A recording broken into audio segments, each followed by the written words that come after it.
Good evening. Thank you. Welcome to this meeting of the Finance, Regeneration and Property Scrutiny Select Committee. The benefit of those watching on our YouTube channel, members of the committee are present in the chamber and these members will be voting on proposals this evening. Other members of the council are also in attendance and or participating via MS Teams and can take part in any discussions, ask questions, but they cannot vote. Your attention is drawn to agenda item 1, which sets out the guidance on how meetings will be conducted, including the ground rules. Also attached for information are the terms of reference for this committee. So before we start the formal business, we will confirm attendance of voting members by doing a roll call. Thank you, Chair. If you can just confirm you're present when I call your name. Councillor Mehmet. Yeah. We've had apologies from Councillor Athol. Councillor Barton. Sorry, present. Councillor Bishop. Councillor Vauxhall. Here. Councillor Brown. Here. Councillor Cannon. Present. Councillor Clokey. Yeah. We've had apologies from Councillor Mallard, and I believe he's substituted by Councillor Hickmott. Councillor Bennison. Present. Councillor Palmer. Present. Councillor Parry. Present. Councillor Rhodes. Present. Councillor Williams. Present. And we've received apologies for in-person attendance from the Chair, Councillor Harman, but I believe he may be listening to the debate online. Thank you, Alison. And then if officers present in the chamber and online would like to introduce themselves. Good evening, everybody. I'm Sharon Shelton. I'm the Director of Finance and Transformation. Paul Woden, Chief Financial Services Officer. Dinesh Dangraja, Head of IT. Alison Paris, Principal Democratic Services Officer.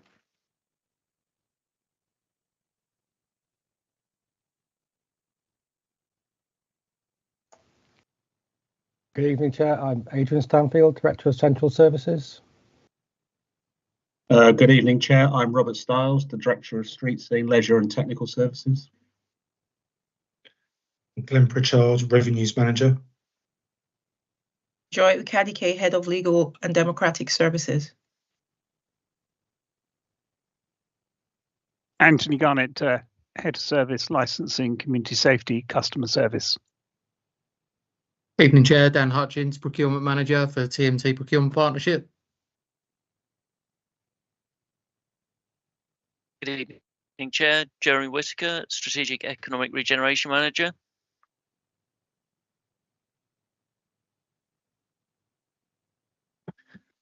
Thank you very much. Okay, so item 2, apologies for absence, and item 3, notification of substitute members. I think we've more or less done, nothing further on that. Item 4, declarations of interest. Are there any declarations of interest? James? Not declaration of interest, but for transparency, as always. In item 10, as a reference to Treasury Management, I am still employed by Fidelity, manage one of the funds. Thank you, James.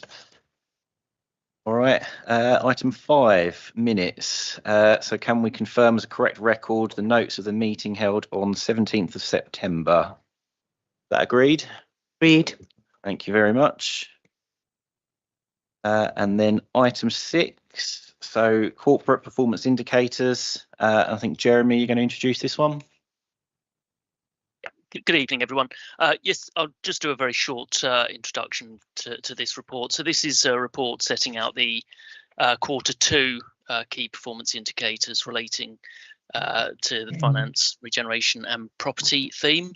There's a few items as set out in the report that show some good news. So the picture regarding income is looking better now than Q1. And continues to head in the right direction. And also, I think, as I've probably mentioned a little bit ahead of time in the previous FRP, our situation with regards to vacant units has improved since when the last survey was done, which was in August time. a couple of areas of focus are flagged up. One is with regards to our situation with outstanding debt, which is higher than Q1 and also higher than the same period last year, and also our unemployment rate across the borough has crept up marginally, but that does also hide some disparities across the borough. So unfortunately, the statistics relate to the old wards rather than the current wards, but the highest is currently Trench at 4.8%, whereas the lowest is Hildenborough at 1.2%. The report also provides a little bit of information about some updates and amendments that have been made to the way the presentation of the data has been provided in certainly in Annex 2.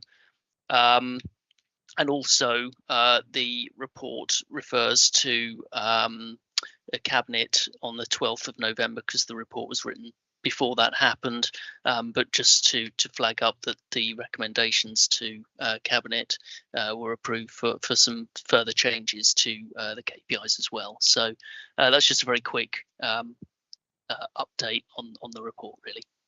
Welcome any questions. Thank you. Thanks, Jeremy. So just quickly before we come to members' questions, there's obviously some changes coming up to the KPIs, but I would quite a long agenda tonight, so I prefer questions to just kind of focus on this rather than upcoming changes to KPIs. I think there's a report coming in the new year. So with that in mind, do members have any questions?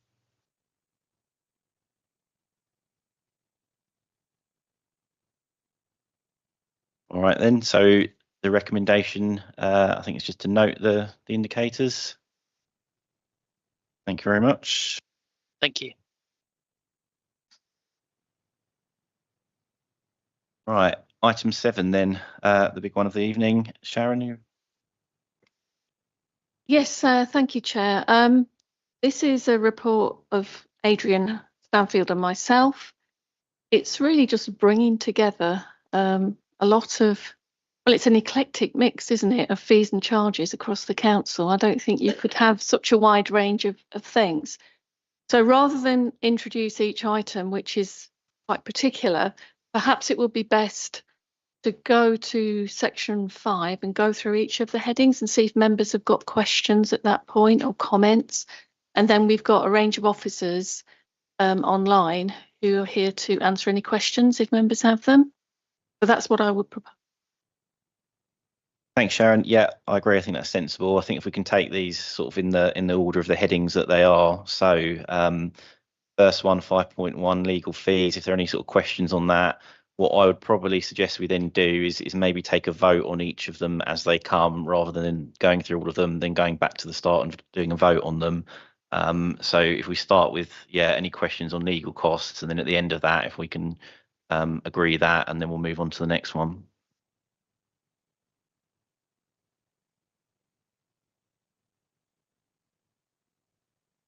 No questions on that. So the recommendation for that one, 3.1, it's recommended to Cabinet the proposed charges for legal costs as set out in section 5.1 of the report be approved. Is that agreed? Thank you very much. So the second one, photocopying charges. Do any members wish to speak to that? Thank you very much. Number 3, fee schedule for street naming and numbering, set out in section 5.3 of the report. Do any members wish to speak to that one? James? I know with this we're largely aiming at recovering our costs rather than maximising revenue on this, but just to make sure, given some uncertainty, that we definitely hit that, would it make sense on all the proposed fees to round them up to the next £10?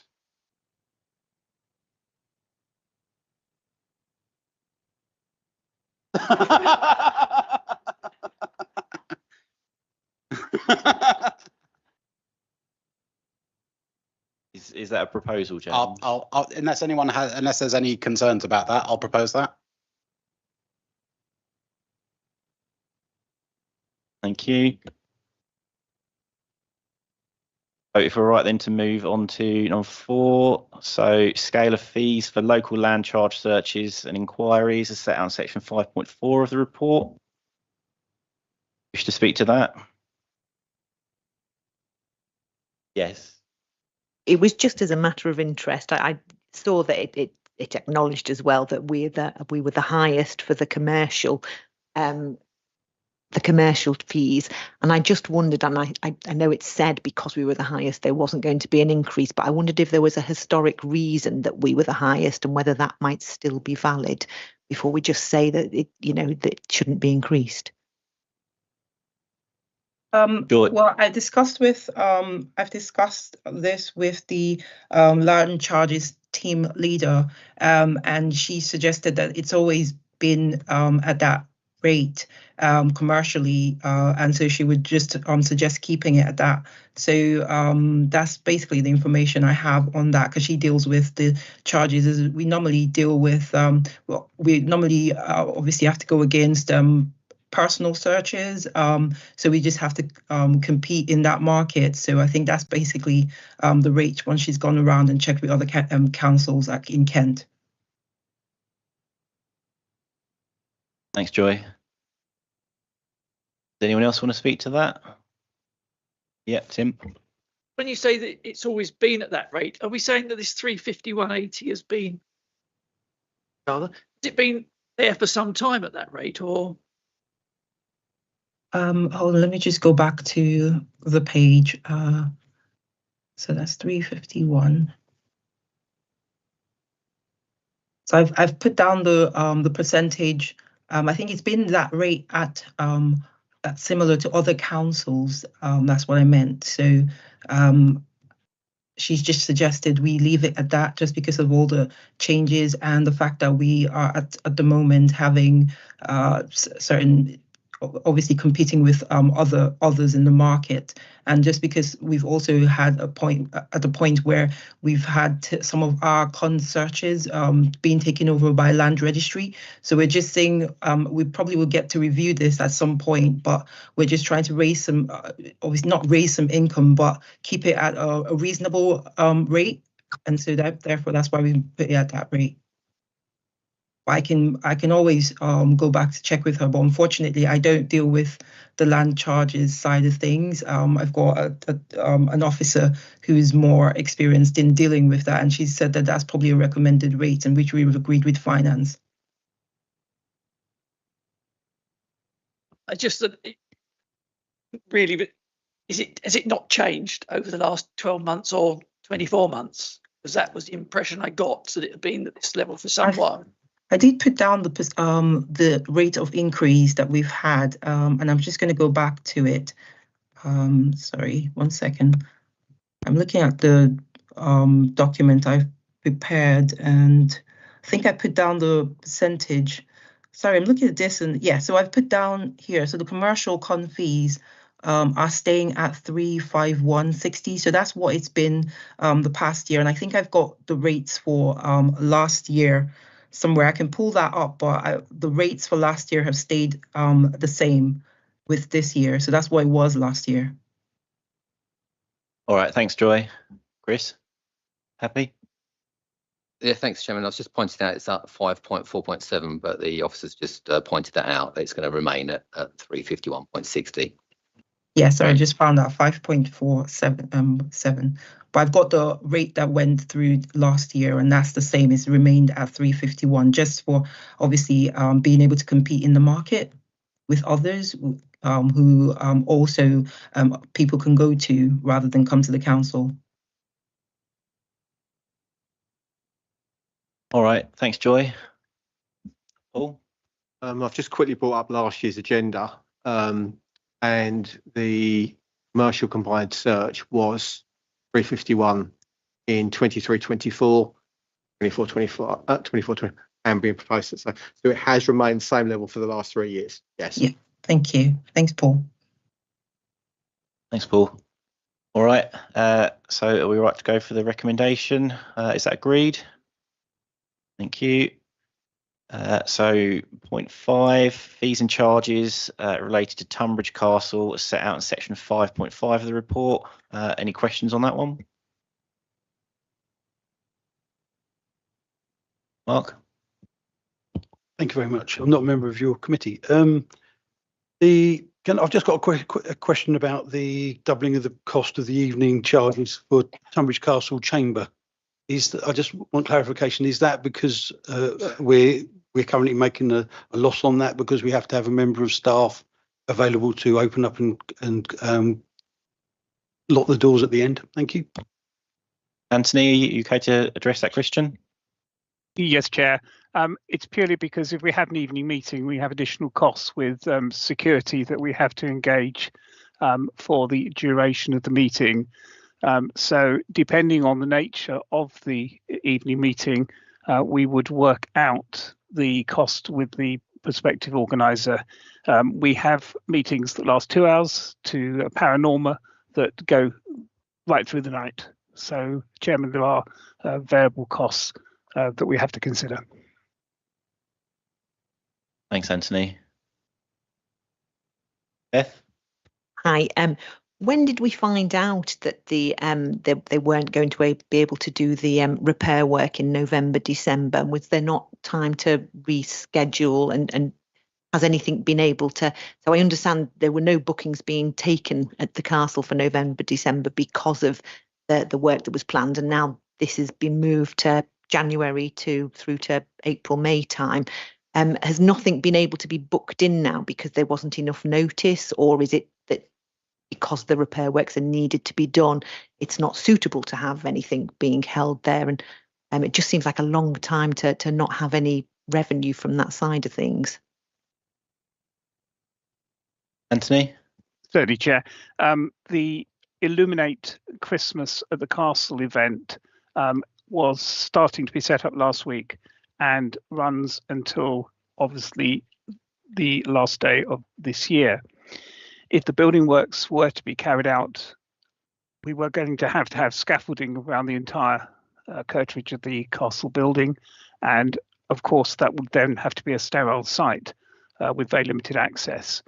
And the discussion was, can we run the build in September and get it down in time for the start of the Illuminate? And it was too tight on advice from Property Services. So we took the alternative course to go to after the new year in January. Just to reassure members, the revenue is still flowing in at the various opportunities there for the council chamber itself. In fact, only 3 days ago, sorry, we took a wedding booking for a wedding the week after next, which has got a special license. In addition to that, we obviously have the teas and coffees, and we have the conference room facility as well as the shop and the tours. But the tours are just restricted to 4 o'clock from the week after next to align with the Illuminate lights. Chair. Thanks, Anthony. Any other questions? Okay, so can we agree that? Thank you very much. So point 6, fees and charges relating to open spaces as set out in section 5.6 of the report. Anyone want to speak to that? Mark? Sorry, Chair.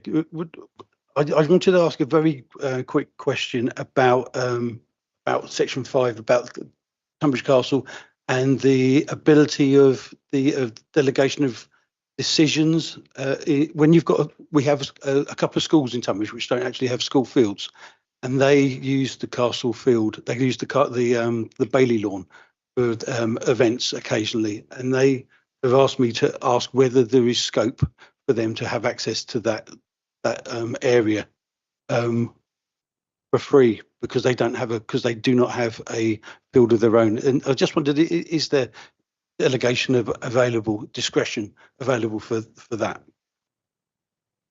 My initial thought is I'm not sure that's related to fees and charges, sort of specific to this agenda. I don't know whether that's maybe a question better put in writing for another meeting. Maybe that's kind of my feeling. But Adrian. Just to say, Chair, I'm more than happy to take offline with Councillor Hood if that would help. Myself and Anthony Garnett can have that discussion with Councillor Hood. I'm more than happy to see what can be achieved, but perhaps, as you say, it's perhaps not one for this evening, but we're more than happy to take it offline with Councillor Hood. Thanks, Adrian. Yeah, I agree. I think Mark would take that up sort of outside this meeting. All right, so where we were, number 6, fees and charges related to open space. Are any questions on that one from members? No, is that agreed? Thank you. Number 7, so authorising authority to be delegated to Director of Central Services to negotiate fees for individual commercial events on council-owned land. I don't know if there's any questions on that or if that can be agreed. Thank you. Item 8, fees and charges related to billboards and banners as set out of section 5.9 of the report. Are there any questions on that? James?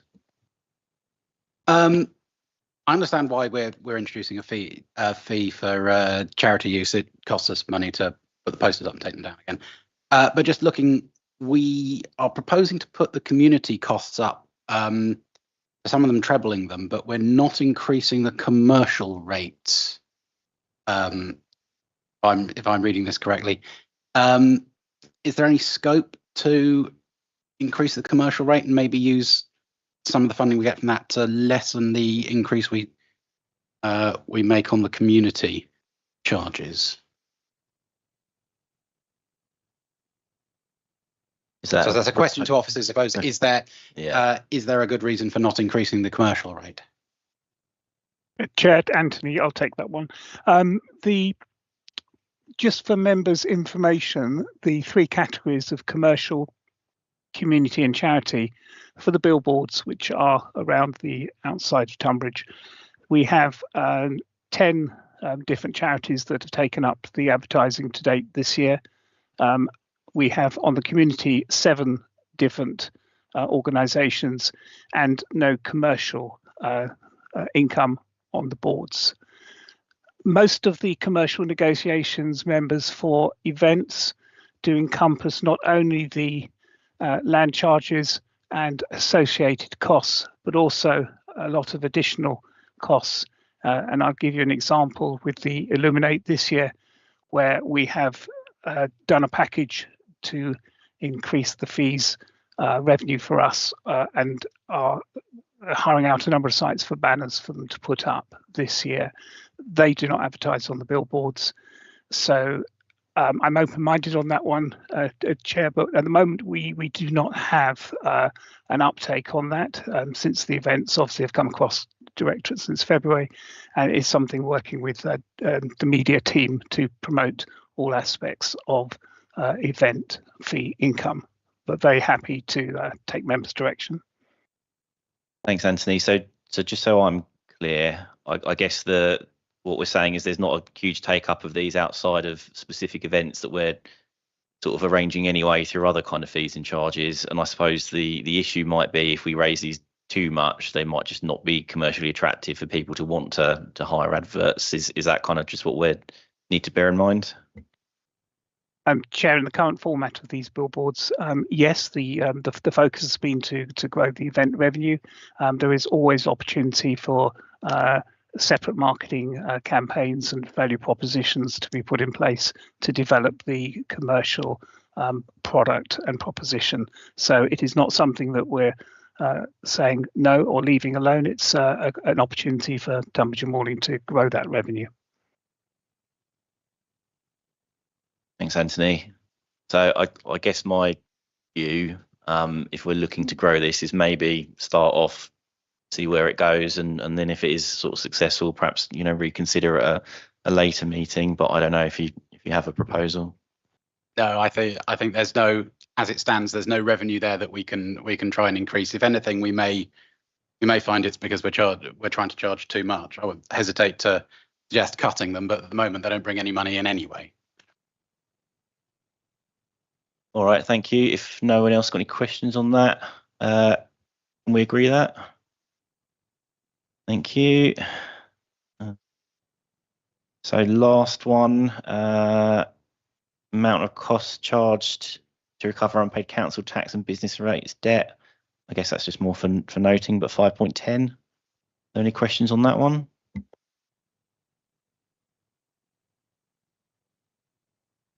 No, is that agreed? Thank you. So for the benefit of those watching on YouTube, all of those points were agreed. And then we move on to agenda item 8. Procurement strategy. Rob, are you going to introduce this one? Yes, it's okay with you, Chair. As you'll see, this report brings forward an updated draft procurement strategy for members' comment this evening and for recommendation to Cabinet. And I'm pleased to be joined tonight by Dan Hutchins, who is the manager of the Mid-Kent Procurement Partnership. And with your agreement, Chair, perhaps we could ask Dan to say a little bit about, after this introduction, about the partnership and where we see that going in the next year or so. Just going very briefly back to the report, members of this committee will know that procurement was identified by Grant Thornton, our external auditors, as requiring improvement in their last external audit report, and therefore, as such, it does currently sit as a red strategic risk, on the corporate risk register. Since that report was first sent to the council, we have joined Dan and his team at the Mid-Kent Procurement Partnership for an initial 2-year period to provide us with the support and guidance which we didn't have before. And that team has already started working with our officers on a number of quite significant pieces of procurement work, including the waste and recycling contract, litter enforcement, construction works, etc. And have also been very key to the production of this new procurement strategy. So just to finish off for you, Chair, is that the strategy is attached at Annex 1, and in a nutshell has been designed to ensure that this authority is more compliant and efficient in its procurement actions, and also enables opportunity for us to add value to the process and also develop a more sustainable approach to procurement in the future. Particularly, the strategy also takes into account the new legislation, the procurement bill, which is going to be introduced. It should have been introduced by now, but has been delayed by the new government to be introduced in February of next year. Once the draft strategy has been approved by Cabinet, we will then work with Dan and other officers across the organisation who undertake the work to develop an implementation plan, setting out the actions that we are going to take to continue to improve this in the future. So that's the brief introduction, Chair, and if you're in agreement, perhaps we could just invite Dan to introduce himself and say a few words. Yeah, thanks, Rob. Dan, over to you. Thank you, Chair. Good evening, members. Firstly, thank you for inviting me along just to have a brief chat with you about progress to date with the procurement partnership. We took over officially sort of procurement matters at Tunbridge and Morling on the 1st of May this year, and we've been very well received. So thank you to all of the officer groups, to the OSG, and of course to the members for giving us the opportunity to come in and obviously add some value to the procurement processes for you. Our main focus is really, since taking on the procurement responsibility at TNBC, have been firstly to integrate ourselves, so to actually spend time with officers and within service areas to ensure that we get a good understanding of what challenges people are facing, what procurements they've got coming up, and what that pipeline looks like. But also to address some of those strategic risks, which Robert has obviously highlighted. One of the key ones being the strategy document, which has been presented to you this evening. Next up, there's really the next big ticket item is processes, so a full review of processes and sort of constitutional wording, etc., at Tunbridge and Malling, just to see if there's anything that we can bring to the table or any recommendations that we can make on that. In terms of project work, we've received project work from various different service areas, which has been great. I think Robert outlined a few of the areas that we've been working with. We continue to have strong levels of engagement across the officer groups at Tunbridge and Malling, which has been fantastic, and long may that continue. In terms of training, so there was excellent uptake of training that I recently offered in regards to the Procurement Act, which comes in February. I think at last count there was well over 40 officers that attended that. There were some that unfortunately couldn't make the sessions, but we are planning to do a wash-up session, probably remotely in the very near future. And there's also been really strong interest from a lot of the officers in future training opportunities as well. So I also deliver other training modules to help people to understand procurement better and the way in which that they can do that efficiently and build best value in. So we're looking to get some of those up and running early in the new year if possible. I have already delivered additional trainings to Kelly Sharp in planning and her team, so they very kindly invited me along to deliver a standalone session, which again was very well received, and I was very pleased to obviously accept that invitation. That's very briefly in a nutshell what we've been up to since taking over, but yeah, hope to meet you all in person in the future. Thanks, Dan. Yeah, definitely a very important bit of work. So thank you for your efforts on that. Any questions from members? Mark? Chairman, thank you. When Mrs. Shelton a while back now said something like, we are going to have a procurement strategy, I have to admit I had no idea how complicated ordering a lorry load of paper clips is going to be. Because I don't know about you, Chairman, but this just seems over the top. It really does. So I really want some convincing that this is the best way forward. And also, can I understand, please, how the localism bit works?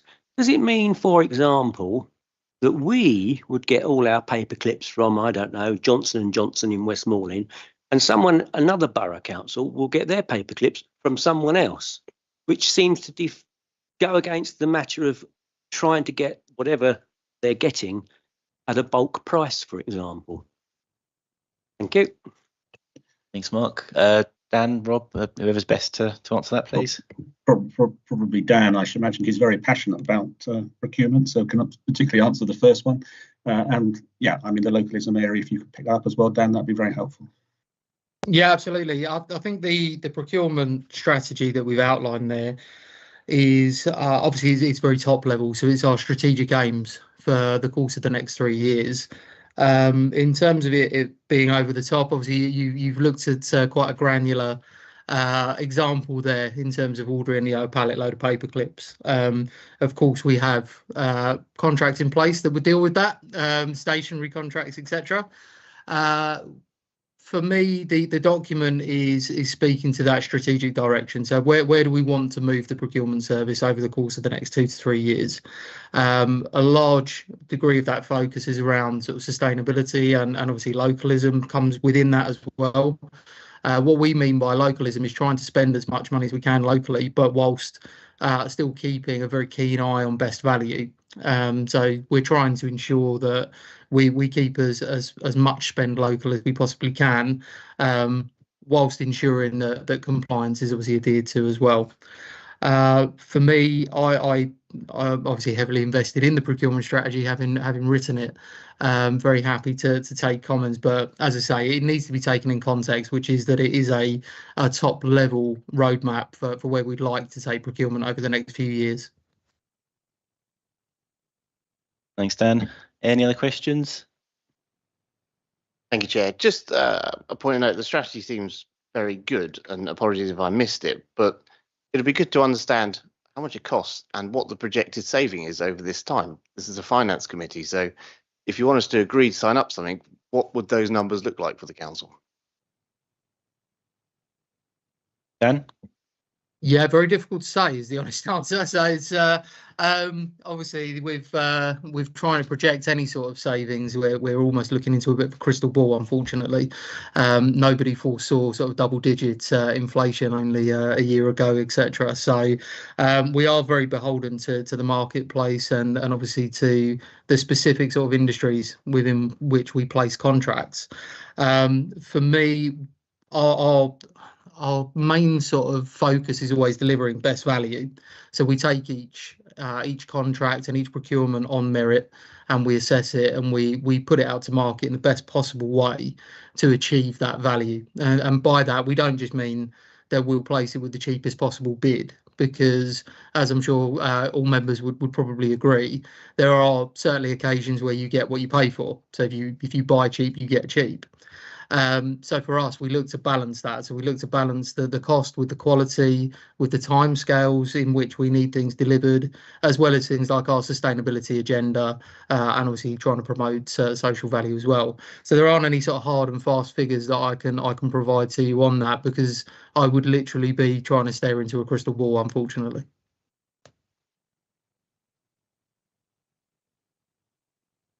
Thanks, Andy. Yep. Sorry, just to come back. And what's the cost?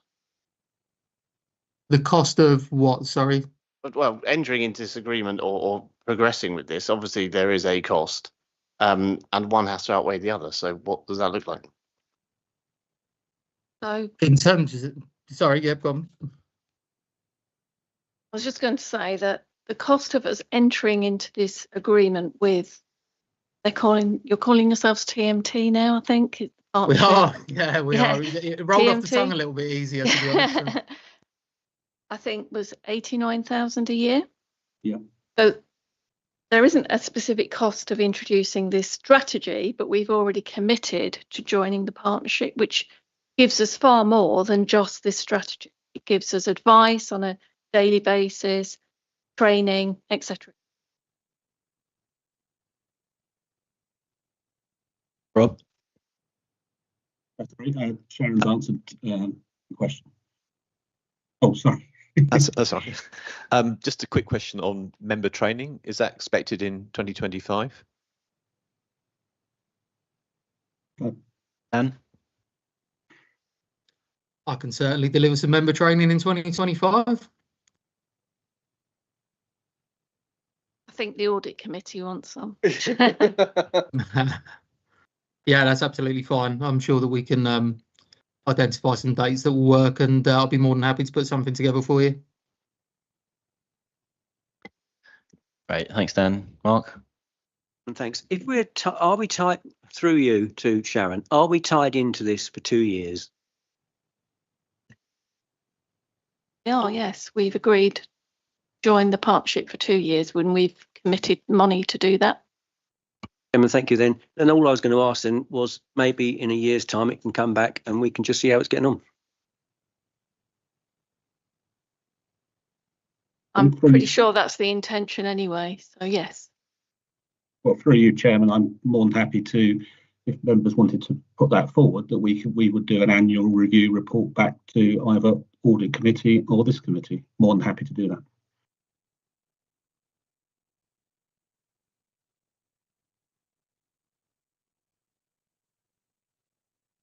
Thanks, Rob. Yeah, I think we'll pick that up as an action point rather than necessarily needing a vote on it, but thank you. Yeah, thank you very much. Yeah, obviously the auditors, Grant Thornton, identified the fact that we had a massive problem with the council. We didn't have anybody, we didn't have a single member of staff, not a single officer who had a formal qualification in procurement. So the council's listened. It was on our risk register. The chair of audit has now got the sobriquet of being that he is the champion of risk. So we're all well aware under his tutelage that we've got a huge amount of work to do on this, and I think it's fantastic. I know that it's a weird thing that we've had an issue with this, so we've procured a procurement service. But I think this is great because it's going to mean we do get value for money, and it's something that it's something which the council has got entirely right, and I think I'm massively reassured that this is the case. Thanks, Mark.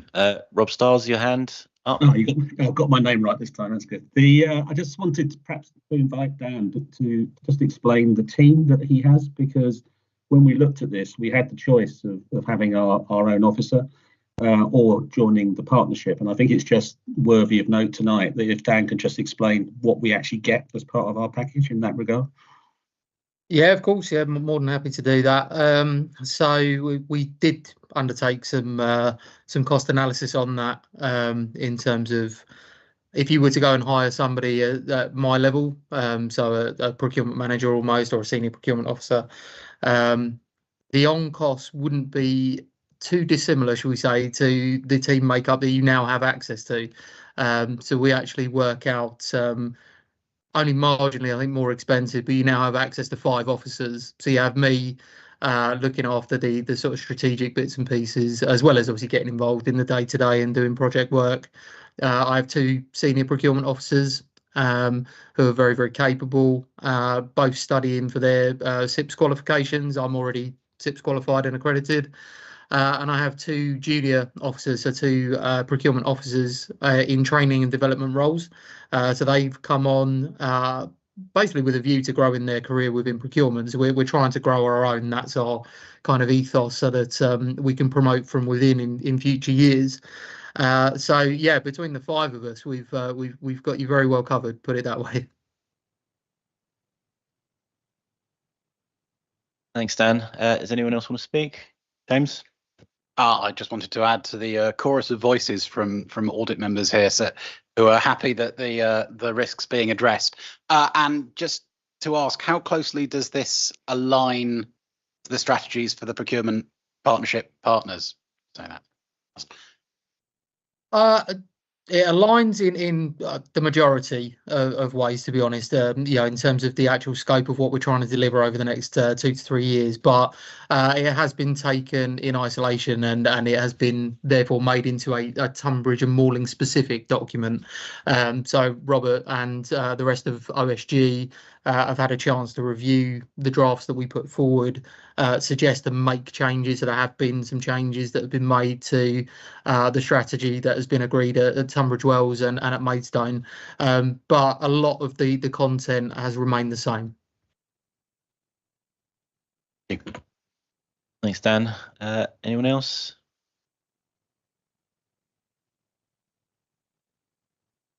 I noticed in the section on town councils and parish councils, they're operating at a slightly different level to the borough council. A lot of times they can't even get three people tendering for the work, so it's very small fry, very small. This list of potential companies and local businesses that are going to be tendering for business, will this list be available to the parishes and town councils? Dan, please.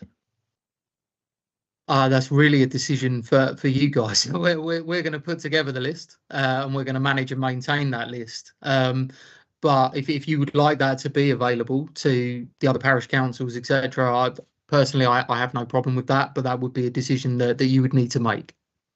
Yeah. And so, Paul, do you want to propose that as a? Yeah, if I could, I'll get the officers to. Not necessary. Oh, 1 minute.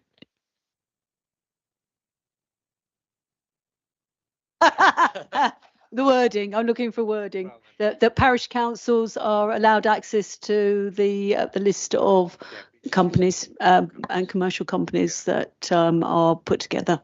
Thank you. Excellent. Seconder, Tim.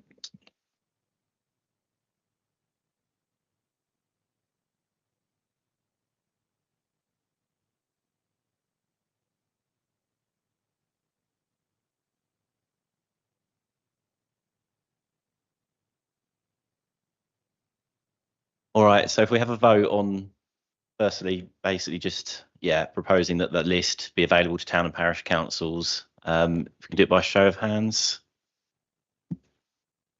that agreed? Anybody against?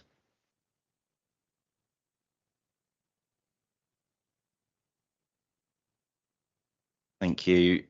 So then if there's no other questions, I think if we go to the recommendation, which is essentially to endorse the strategy and recommend that Cabinet adopt it, including that element which is voted on. Is that agreed? Thank you. Okay, so agenda item 9, debt collection practices, potential pilot was reach out. So I think it's Glenn who's going to introduce this item, please. Yes, thank you, Chair. Earlier this year, Money Advice Trust submitted a Freedom of Information request to all local authorities asking for the number of cases being sent to bailiffs. And they've now reported on the amount of cases that we've been sending compared to 5 years ago. They've acknowledged that the collection of debt is quite difficult, and that we are doing things to reduce the amount of cases we're actually sending to the bailiffs. Our report lists all of the actions we currently take to engage with our residents. However, the Trust have suggested some other options for members to consider, and they are engaging with our residents more, reviewing our corporate debt policy, which also includes our vulnerable persons policy, making a positive statement that cases are only referred to bailiffs as a last resort, and using the standard financial statement, the SFS, to calculate a person's income and expenditure. It's not recommended we switch to the SFS as it's felt that that would restrict our ability to recover debts and could result in a poorer collection rate. However, the other 3 options, members are being asked to consider recommending those to Cabinet. So looking at engaging with our residents more, the Council had already been contacted by an organisation called Reach Out, who aim to connect with people that are in debt. They can help them get support to improve their financial, mental and physical well-being. So there's a big welfare element to what they do, as well as trying to, recover debts that they owe. So what they will try to do is contact our residents and try to set up affordable payment plans for them, which would hopefully avoid them having further court action taken against them, which would incur a lot more costs. I met with them on the 5th of November, and they are keen to start a pilot scheme with us.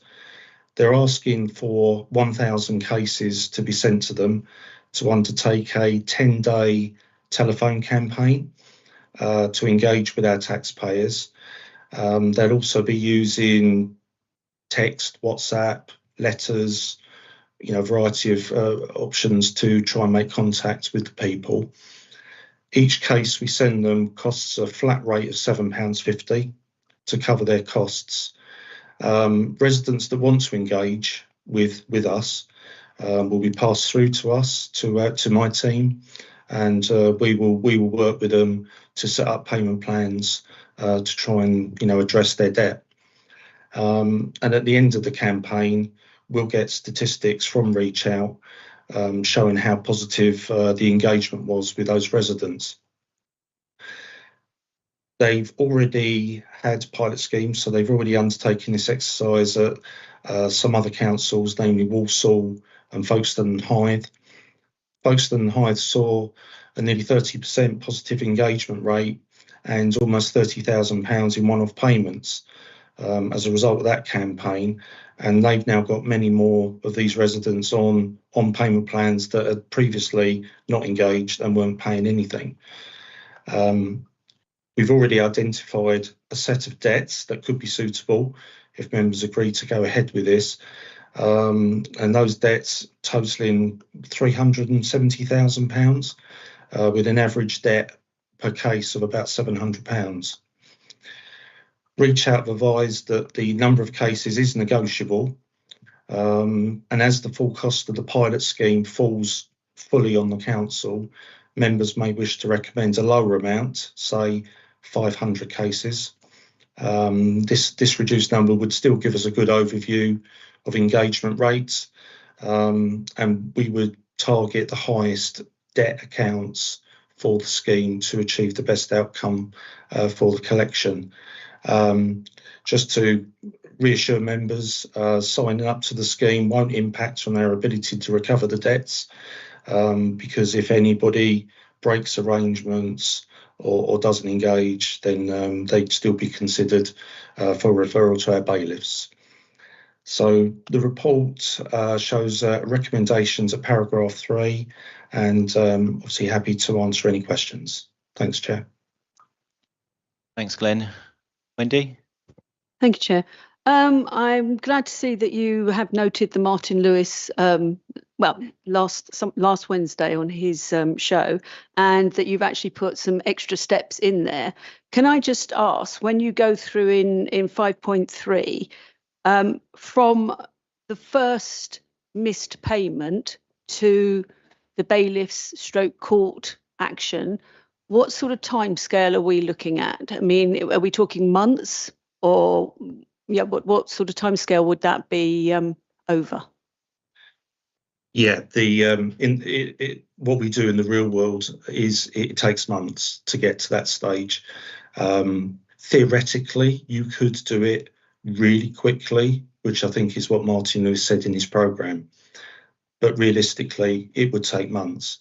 And we've already introduced an additional step, which isn't required by the legislation, to try and engage with our residents sort of an extra time before it even goes to court. So, we are trying as much as we can to get people to talk to us, because it's often only when they talk to us that we can help them. That's the problem. It's those that don't engage that are sent to the bailiffs, but it does take months before it even reaches that stage.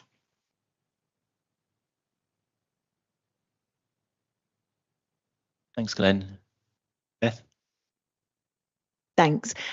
If we can cherry pick the 1,000 that you said it would be the ones that represent the highest level of debt that go to this pilot scheme, I'm just curious, of that 1,000 highest that we would choose, how many of them would you expect without this pilot scheme to then go on to be to need to go to bailiffs? And £7.50 a head does not seem to me to be a huge amount. What would the amount be if we didn't have the pilot scheme and they then progressed on to the bailiff stage?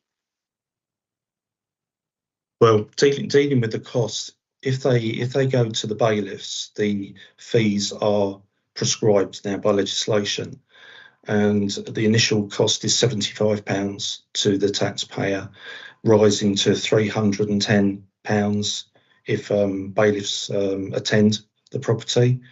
And if the debt is high enough, then there's additional costs on that. So, to engage with them and to try and avoid those extra costs for these residents, I think is really, really good thing to do. And obviously it allows us, our debt, to be paid quicker because they're paying us rather than all the bailiff and court costs as well. I think the other question you said was how much extra sorry, can you repeat your first question? I didn't quite remember. So I think you've mentioned the price there, which I suppose I wasn't surprised at, but crikey, that's a lot more than £7.50 a head, isn't it? Yeah. But the other part was, of these 1,000 which are going to represent the highest level of debts, how many of them without this pilot scheme would you expect to progress onto that, stage of needing bailiffs? The ones I've looked at would all go. So, if you agree to 500, then all 500 of those would have gone. So, if we can get even what Folkestone High managed with their pilot scheme, which was approximately a third of positive engagement, that would be a good result, I think.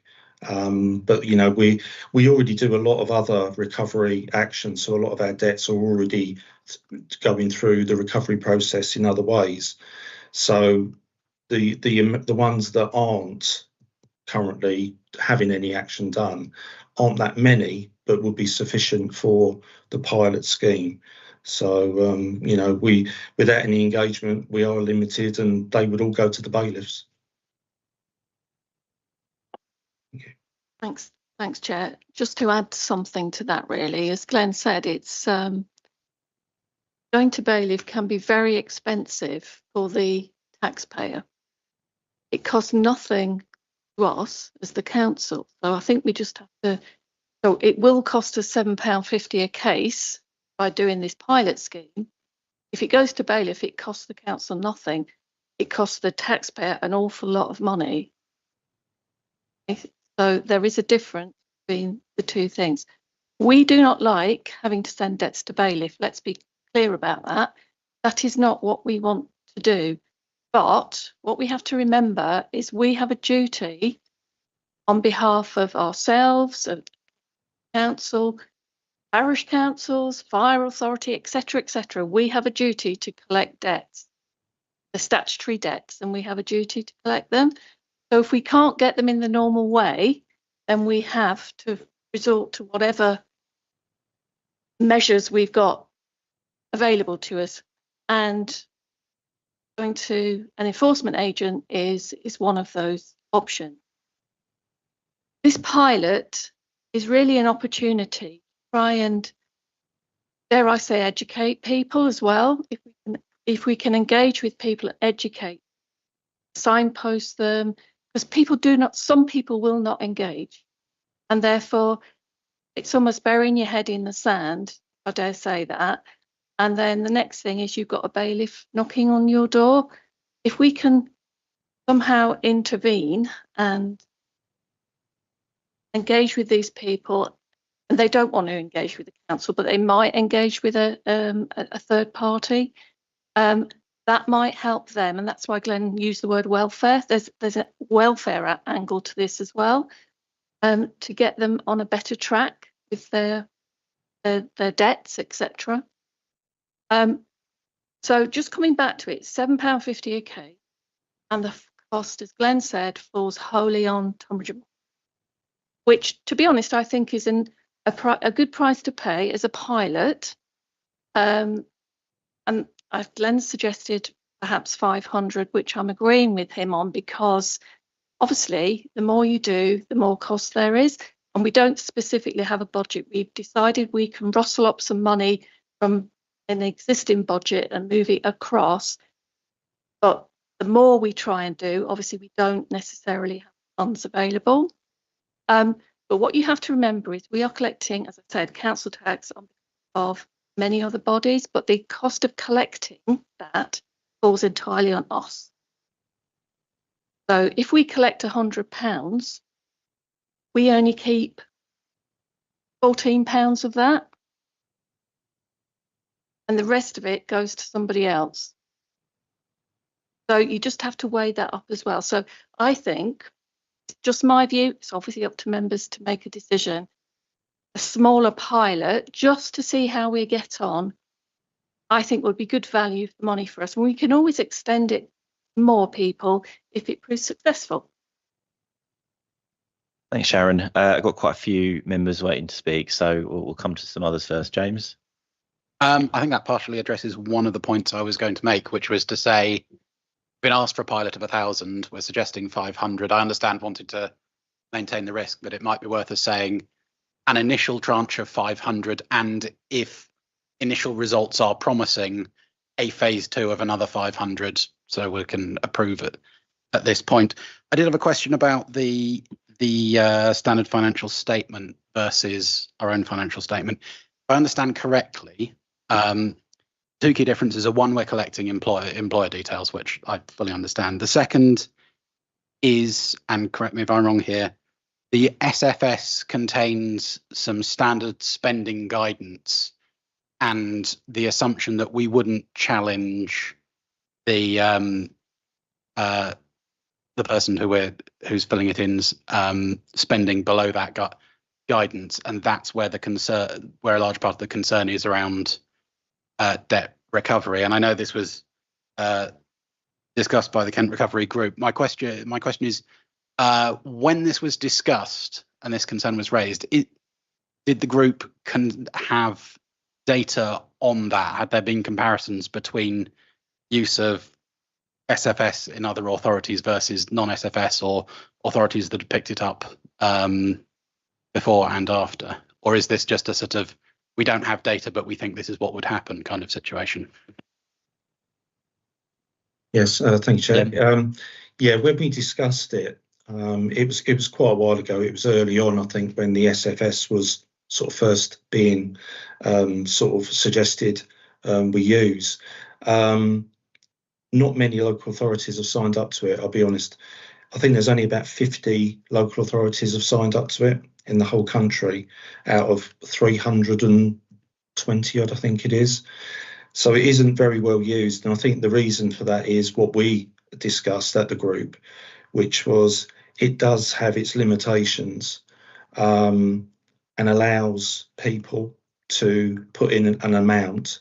So, for example, food spending, each month, the form will allow you to put in up to a maximum amount that they consider is a reasonable amount for people to spend. Now, they might not spend that much or anywhere near that amount, but we would have to accept that amount that they're putting in to that statement and not able to challenge it, even if we had some proof, or it just stops us from questioning amounts that look, sort of exceptionally high. And we feel that would restrict our ability to collect the debts, because the more they put in as expenditure, the less they would have as income, to pay off of their debts. And that would mean our collection rates wouldn't be as good, because we wouldn't be able to set payment plans an amount that perhaps they should be paying. And that was the main reason we didn't want to go down that route. And we've devised our own financial statements, which I feel does ask, all of the relevant questions of household makeup and expenditure, and, as you say, the employer details, which are extremely valuable to us, because attachment of earnings is without doubt one of the best options to recover debts, and doesn't cost the the taxpayer any extra money, but of course guarantees us a good collection. Thank you, Chair. Follow up just quickly. Yeah. So that's useful to know. Obviously, there's a trade-off here, because part of the reason for not challenging those things is to make this a sort of less intrusive and less stressful situation for the taxpayer involved. I suppose my question would be: if we think it might have adverse problems, but we don't know, and we do know that there are reasons why it has been recommended, is there a possibility of us piloting a small number of people on the SFS or SFS plus getting employers' details? Because I agree entirely that's very valuable, and figuring out and getting some data and seeing if we can validate that belief that we have. I'm not sure about signing up to a pilot scheme on it, I'll be honest. I do know you have to make a commitment to use the statement and accept everything basically that's put through it without question. I could, I suppose, look into whether that would be feasible to sort of look into that, but I'm afraid I can't answer that question. I don't know the answer to that one, I'm afraid. All right, thanks, Glenn. Kim? Thanks, Chair.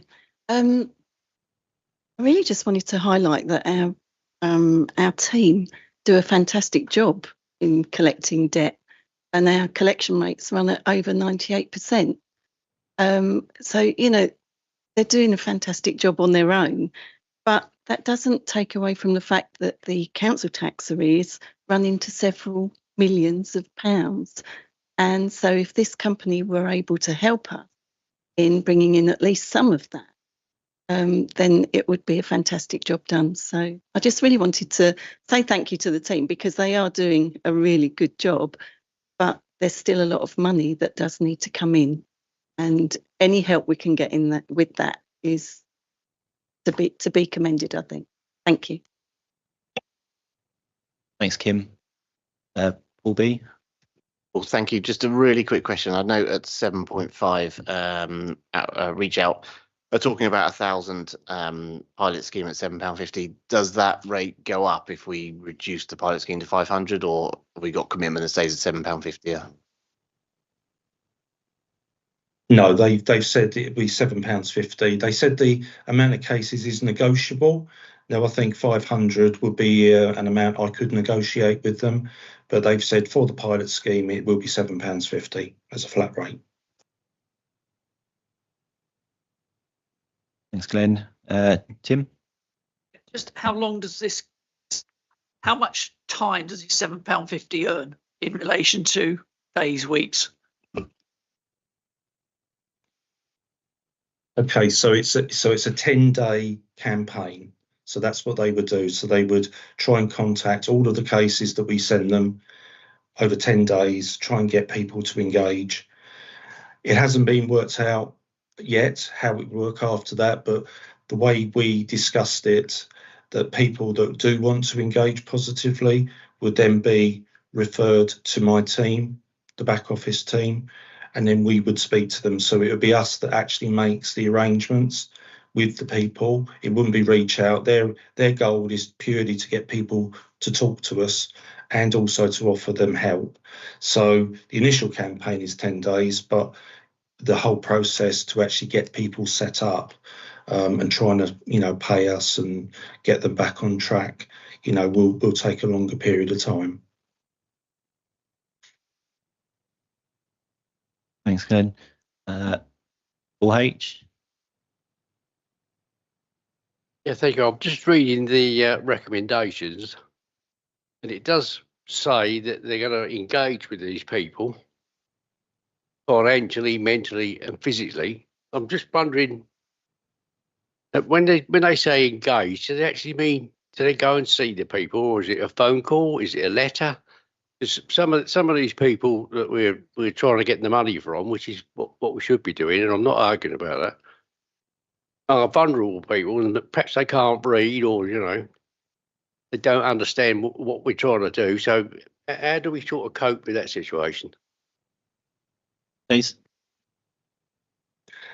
Okay, so their main sort of aim is to ring them, to try and speak to them over the telephone, but they have said they'd also send texts and WhatsApp messages, and they will also send letters out asking people to contact us. So that is all part of the £7.50. So they will cover all of those costs, and that's what they will try to do. Is purely to get people to speak initially to them, because they can try and help them. They may be entitled to other benefits, for example, or they can help them in other ways, which will help them financially, and if they're struggling in life, really. But they will try multiple sort of ways to engage with people. We are limited ourselves. I mean, we send letters. I mean, that's what we do. We send notices, bills, notices, letters. That's what we try to do. And if they don't engage with us, this is just an alternative way of trying to speak to the people. Beth, if you sort of succinct question, and then James, I'll come to you for the last question, please.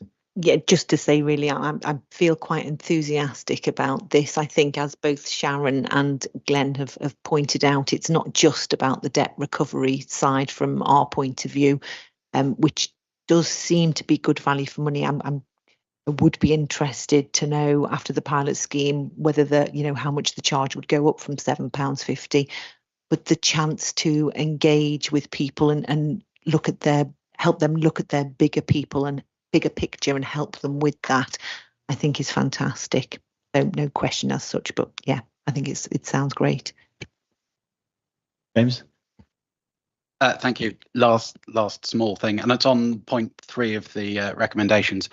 I know there was a suggestion that we commit to reducing the use of bailiffs, and I understand why we don't want to do that, because that potentially ties our hands. But could we, in addition to what's already in point 3, that that we are targeting a reduction in the need to use bailiffs? Would that be a suitable aim that doesn't overly restrict what we're trying to do?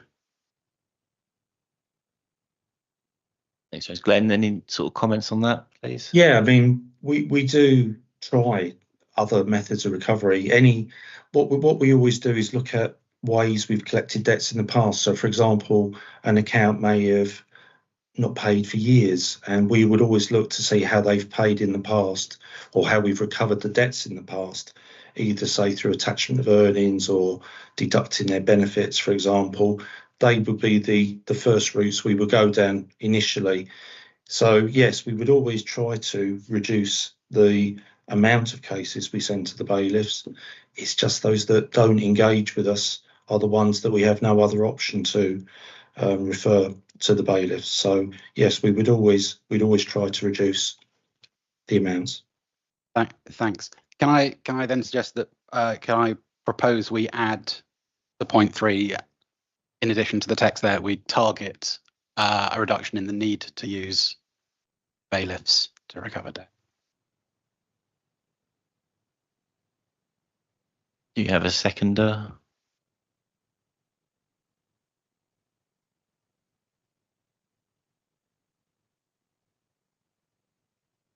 I guess my view on it before we go to a vote on that, it's a pilot scheme. I guess I'm personally a little bit reluctant to play around with it too much. I think officers have struck the right balance really with the recommendations. I guess it's difficult because it is a welfare issue, but also we do have a responsibility to kind of recover these debts. So I guess we just have to make sure that the message is right. But I put it to a vote and see what members think. Yeah, just to clarify, the reason I say target the need to reduce debts is I don't want to say we want to use bailiffs less. I want to say we want to adopt policies that will address this earlier, which is what we're trying to do. So I don't want to sort of commit us to reducing the use of bailiffs where they would be necessary, so much as that we're being proactive in doing things like this to make them less necessary. Okay.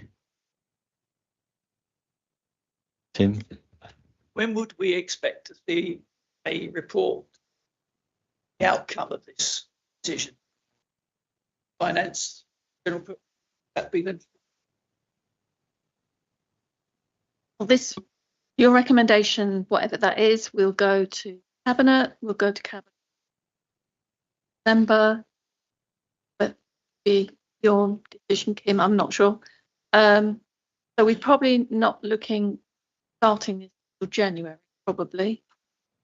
So I think January, if you've got a meeting in January, it's probably a little bit early, but probably over the first part of the new year, new calendar year.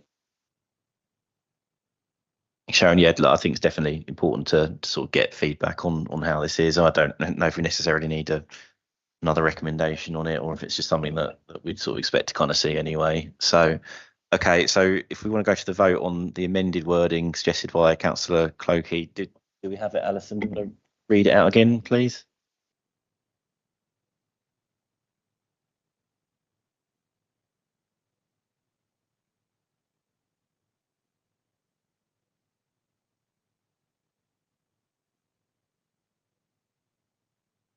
You want to maybe read it out again just for YouTube, please? For the benefit of those on YouTube, Councillor Clokey has proposed, seconded by Councillor Boxall, an addition to recommendation number 3, to add text, target a reduction in the need to use bailiffs. Okay, so show of hands. So members who are for that amended wording?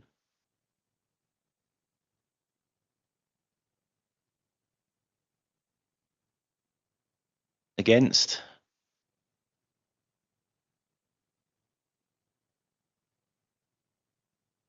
Abstain?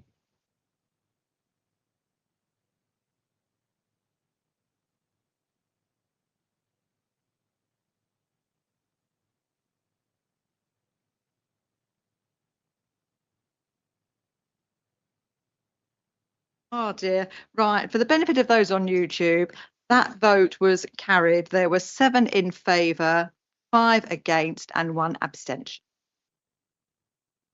Okay, thanks, Alison. So I guess point 3 is covered. There's been a vote on that. Don't need to do that again. If we just take the rest of them in sort of turn. So members are requested to basically recommend to Cabinet the items 1, and then we'll come on to 2 after.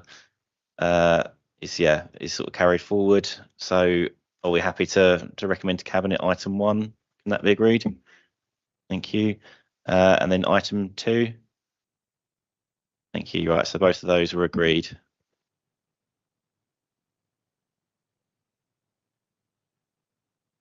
Okay, so on to item 10, budgetary control. Sharon, you introduce it, please. Yeah, just a few words, if I may. So you had a very similar report back in September at your meeting in September, and I do remember we had quite a good discussion at that meeting. And at that point, there was favourable variance on the budget control overall, and to be honest, not an awful lot has changed. If you compare the 2 reports, you'll see they're looking pretty similar. We had quite a bit of discussion last time about homelessness, because that is one of the areas, or the particular area, overspending at the moment, which is no different to any other council. The current underspend from the report you'll see is 344,000 at the end of September. If that was projected to the end of the year, that's in excess of £500,000 overspend.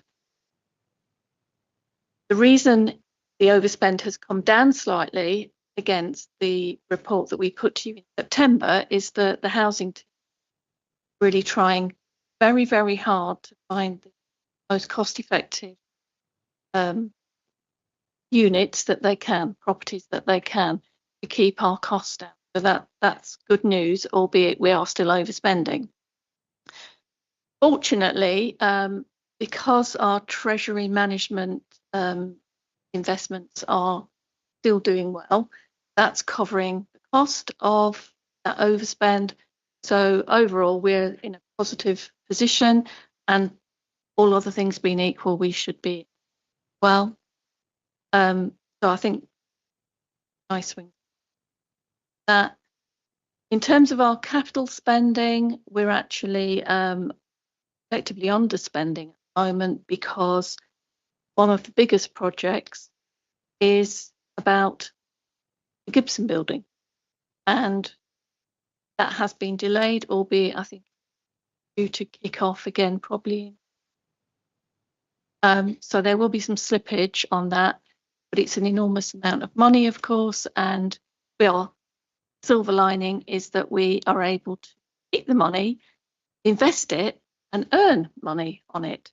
So, swings and roundabouts again. So that's all I wanted to say this evening. As I said, it's pretty much the same position as but obviously open questions from members. Thanks, Sharon. Kim, did you just want to say anything on this? Thank you, Chair. Only really to say that, we're all aware of how difficult it is to keep on top of things. And I think we're really lucky to have a team that are so astute when it comes to our financial position, and they look after us very well. So thank you to the team, but also thank you to this committee for understanding the reason for increasing fees and charges tonight, just to cover our costs. We cannot take on any more costs without covering them. So thank you. Thank you, everyone. Thanks, Kim. Does anyone want to speak or any questions on this one? Rob? Just quickly, quick mention of the empty buildings as mention of them increasing recently. Can you just give some brief idea of the type of buildings involved and type of premises? Thank you. Thank you, Chair, through you. It varies. It's various business. We have fluctuations during the year. We normally get to this point and start looking, okay, is it going to come down? We think it is going to start coming down again, but it is all types of business rate premises that we've got. There are a few that are awaiting notification through as well, so we're hoping that they will send the tide the other way. But at the moment, I'm confident that the monies that we've told the council we were looking to get will be coming in.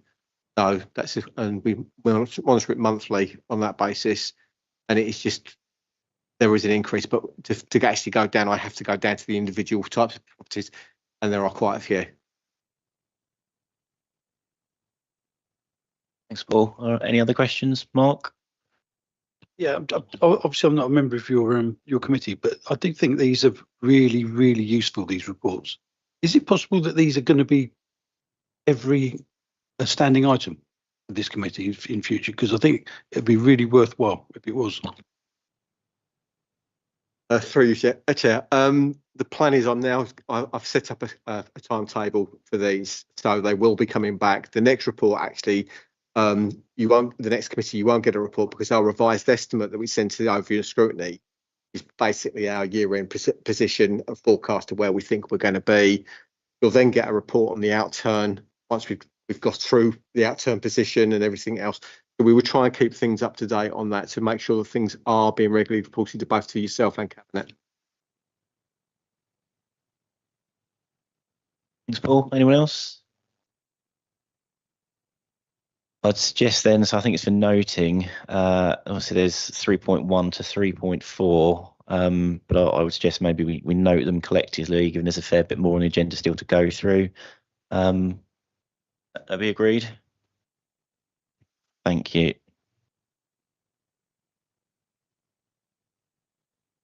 Okay, item 11, progress with digital and IT strategy. Ganesh, you can introduce this one, please. Thank you, Chair. We set out our second set of digital strategies. So our first digital strategy was set up in 2019, ran for 4 years, and we set up our new digital strategy from 2023 May, and which runs for the next 4 years till 2027. So we set ourselves a customer-centric and customer excellence related strategy. So everything that we do in terms of technology circles back to what benefit it brings to residents and businesses. So within that, we agreed 5 principles, which is set out primarily secure by design and culture. No surprise as to why we did that, because cybersecurity is the biggest threat at the moment, faced both by local central government and other establishments around the world. So we had made sure that we feature that into our digital strategy transformation. So it's not compromising security, but that doesn't mean we deter ourselves from keeping up with times and making sure we serve the needs of our residents. It evolves. So we want to make sure that it's cognitive. So it is not a conscious effort that they make. If they want to engage with the council, they shouldn't be looking at their telephones or emails.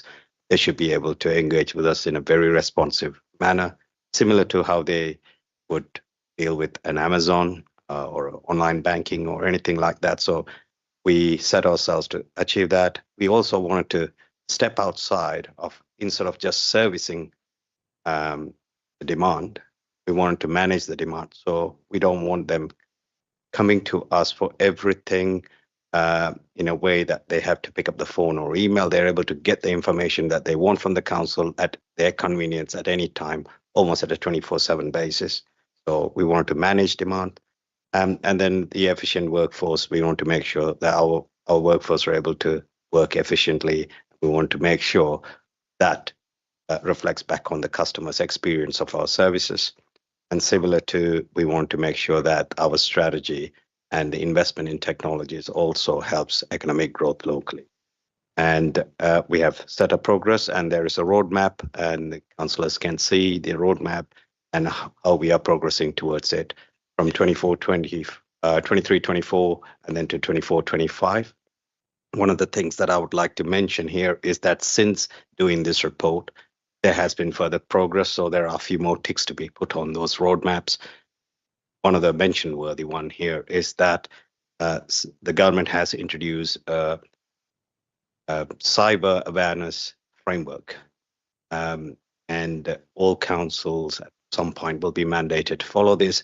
Tonbridge and Malling Borough Council will be happy to hear that. We have volunteered ourselves, and we have also completed the CAF Ready, which is something that is a mandatory thing you have to do in order for you to be taking the assessment on in the new year. It's not available session yet. To my knowledge, I'm yet to find out from our colleagues, whoever have completed this, but I think we are one of the very first ones to have completed.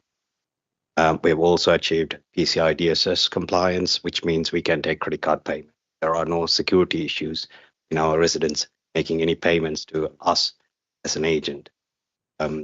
Also, we have Cyber Essentials and Cyber Essentials Plus accredited, which means we have reduced our cyber risk significantly. Members are also contributing to it by taking on the cyber awareness training. And in terms of progress, it is there in the roadmap, and I'm happy to take any questions. Thanks, Ganesh. Kim, did you want to add anything to that? Thank you, Chair. Really just to highlight that none of us can function without the work of IT. It's a really small team, and they're constantly working to make sure we stay safe from cyber attacks. But there are so many initiatives that they're working on at any one time. And I think we should all be grateful for that, because they do help to bring in different systems that provide us with efficiencies, and the whole council is completely reliant on them. So thank you, Ganesh, and thank you to the team. Thanks, Kim. Yeah, I completely agree with that. Wendy? Thank you, Chair. I fully appreciate the work that goes in the back end. I mean, my family are all, apart from me, IT consultants. I'm the one that only does the front end and doesn't understand an awful lot. I am the odd one out, because I still have issues with a lot of the things that you're saying are complete. The form filling for planning. Again, I've had an issue today with Eleanor that a call-in form, again, hasn't gone through, although it's came up on my screen as submitted. I can't find any history of properties that I'm looking at, which I would like to look at, considering the application they put in now.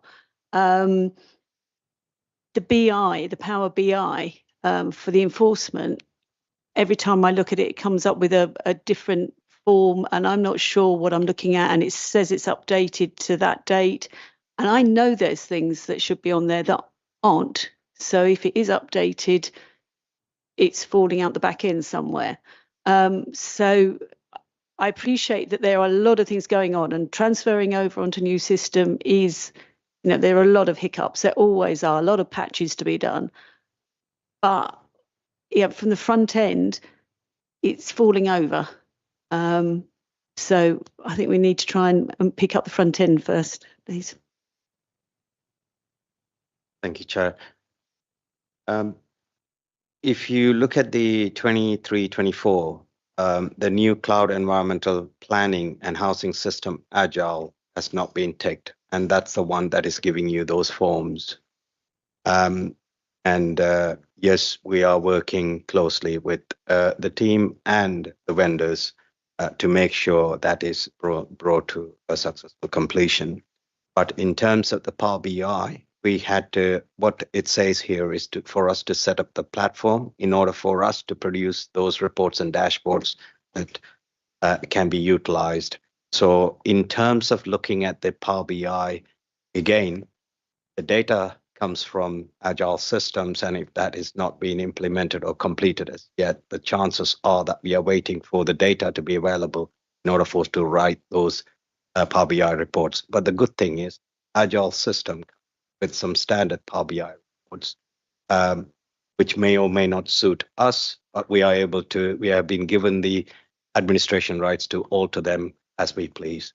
So hopefully going forward, once we have that agile system ticked off, we will be able to make sure those dashboards are provided for members. Thanks, Ganesh. James? A couple of completely unrelated questions, if I can.